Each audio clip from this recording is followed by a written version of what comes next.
सकारात्मक सोच को आओ सारे भारत में फैलाए। सकारात्मक ऊर्जा का आओ सब में संचार कराए।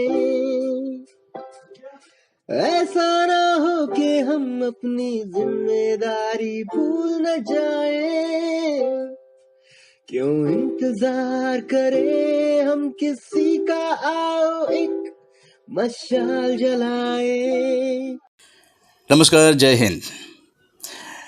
आज राष्ट्रीय प्रसारण दिवस जो 23 जुलाई को होता है, हम आपकी मुलाकात एक ऐसी शख्सियत के साथ कराने जा रहे हैं जिनका बड़ा लंबा अनुभव आकाशवाणी से रहा है। मनोहर सिंह रावत जी उत्तराखंड के मनोहारी नगर मनुस्यारी में स्कूली शिक्षा के बाद पढ़ाई लिखाई के लिए लखनऊ और इलाहाबाद में आए। LIC और जियोलॉजिकल सर्वे ऑफ इंडिया में कुछ समय बिताने के बाद आपका पदार्पण आकाशवाणी में हुआ और आपका आकाशवाणी के ही होकर रह गए।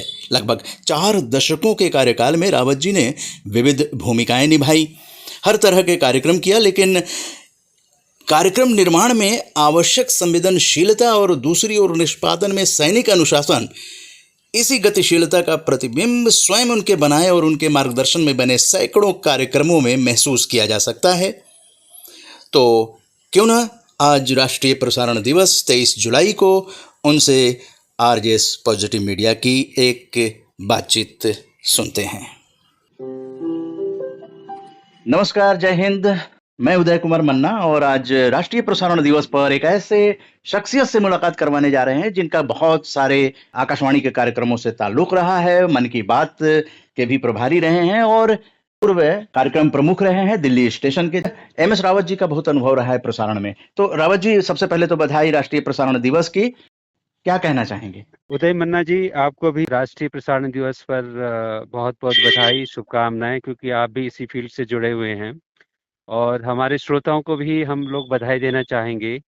और उन्हीं के बदौलत और ये आकाशवाणी है और बहुजन हिताय बहुजन सुखाय का जो मुख्य मोटो लेकर के आकाशवाणी के कार्यक्रम प्रोड्यूस किए जाते हैं। और ये बहुत एक आज का दिन गौरव का क्षण है हमारे लिए। और आप भी सकारात्मक भारत उदय अभियान आंदोलन से जुड़े हुए हैं। आपकी टीम को भी राष्ट्रीय प्रसारण दिवस की बहुत बहुत ढेर सारी शुभकामनाएं और इसी तरह से आप लोग काम करते रहें और हमारे श्रोता आकाशवाणी के कार्यक्रम सुनते रहें और अपने सुझाव और अपने जो भी पॉजिटिव जो कार्य कर रहे हैं अपने क्षेत्र में और आकाशवाणी के विभिन्न केंद्रों से जुड़े हुए हैं, वो उनसे राब्ता करते रहें तो अच्छा लगेगा। और बहुत बहुत शुभकामनाएं। एक और मैं सवाल आपसे ये पूछना चाहूंगा कि ऑडियो विजुअल का एक माध्यम आया और उससे पहले आकाशवाणी का ऑडियो में पूरा प्रभुत्व रहा है। देश विदेश में प्रसारण जाया करते थे। तो आज इस दौर में जो श्रोता हैं वो उनको रेडियो क्यों सुनना चाहिए? रेडियो के प्रसारण में ऐसी क्या खास चीजें हैं जो एक संस्कार देता है और खास करके नई पीढ़ी और बढ़ती हुई पीढ़ी जो है उनके लिए ऑडियो माध्यम जो है वो ऐसे विचार देता है जो पूरी जिंदगी में उनका एक आधार बन सकता है? रेडियो आकाशवाणी, क्योंकि जो हमारे श्रोता है उनका अपना रेडियो स्टेशन है, उनका आकाशवाणी है। उनको विश्वास है जो भी आकाशवाणी के कार्यक्रम या समाचार जो प्रसारित किए जाते हैं वो सच होते हैं, सटीक होते हैं। और आकाशवाणी के कार्यक्रम ऑडियो माध्यम इसलिए पसंद है कि लोग अपने काम को आसानी से कर सकते हैं। आप रेडियो सुन रहे हैं, उसमें आपको समाचार भी, आपका मनोरंजन भी हो रहा है, हेल्थ से रिलेटेड भी कार्यक्रम आप सुन रहे हैं, साथ साथ ही आप अपने कार्यक्रम कर रहे हैं। तो जो विजुअल वाले में है कि आपको एक जगह बैठ करके देखना पड़ेगा, आप और तरह के काम नहीं कर सकते हैं। यही इसकी एक खासियत है।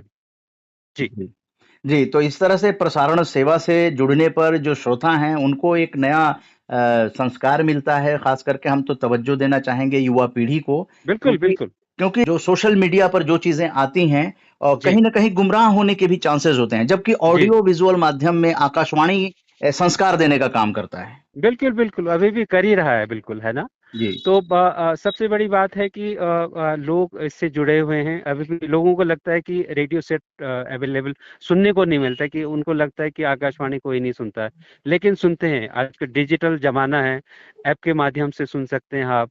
मोबाइल ऐप जो न्यूज़ ऑन एयर ऐप है हमारा आकाशवाणी का, उसके माध्यम से आप देश के या विश्व के किसी भी कोने में हो, आकाशवाणी के कार्यक्रम सुन सकते हैं। यदि मैं उत्तराखंड का रहने वाला हूँ, मुझे कुमाऊनी गाने सुनने हैं, तो मैं आकाशवाणी अल्मोड़ा को ट्यून करूंगा। और कोई बंगाली है तो कोलकाता, यदि वो विदेश में भी रह रहा है तो कोलकाता को ट्यून करेगा, तो कोलकाता के कार्यक्रम ऐप में सुनाई देंगे। तो बहुत ही आसान और बहुत ही सस्ता, एक अंतिम जन का एक बहुत ही अच्छा माध्यम है। उसको मनोरंजन भी करता है, जानकारी भी देते हैं, देश दुनिया में क्या कुछ हो रहा है वो भी जानकारी देते हैं, सरकार की स्कीम्स के बारे में भी उनको बताते हैं, और एक रास्ता दिखाते हैं। बहुत अच्छी जानकारी दी कि देश-विदेश में भी जी। आप आकाशवाणी के ऐप के माध्यम से आप मनोरंजन भी कर सकते हैं, जो कि स्वस्थ मनोरंजन होता है, सकारात्मक। मन्ना जी, मैं ये कहूंगा, मैं आज की तारीख में देखो, रेडियो की कमेंट्री, जैसे क्रिकेट कमेंट्री, क्रिकेट को आज पॉपुलर किया तो आकाशवाणी ने किया है। जी। तो लोग, ठीक है, टीवी देखते हैं, लोग उसको म्यूट कर देते हैं, कि आकाशवाणी की कमेंट्री को सुनते हैं, अभी भी सुना जाता है।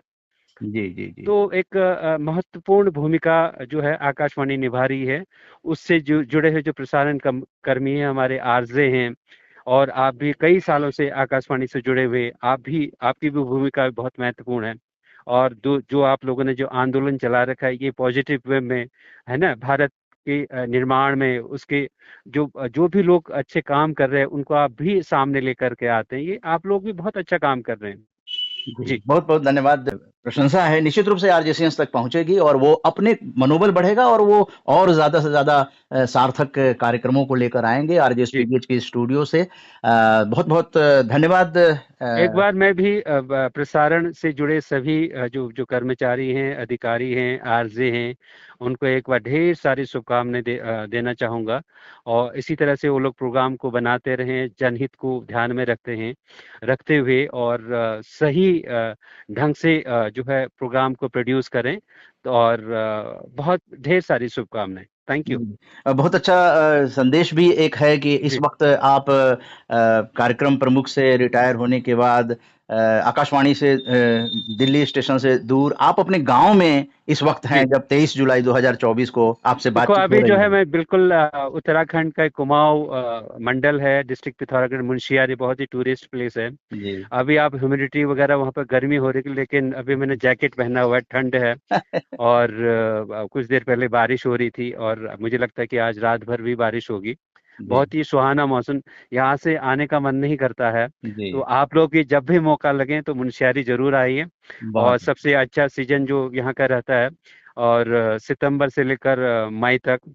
और जिसको बर्फ वगैरह देखना है तो दिसंबर जनवरी का मौसम बहुत ही अच्छा रहता है। ये जी, मौसम बहुत ही बढ़िया रहा, सुहाना रहता है। जी। आप सुदूर इलाके में हैं जी। और जी। वहाँ से ये प्रसारण के माध्यम से जो है आरजेएस जी। पॉजिटिव मीडिया पर हम लोग इसको प्रसारित करेंगे। निश्चित रूप से जी। ये जो नए युग का जो संसाधन आया है सूचना जी। क्रांति के इस दौर में, जी।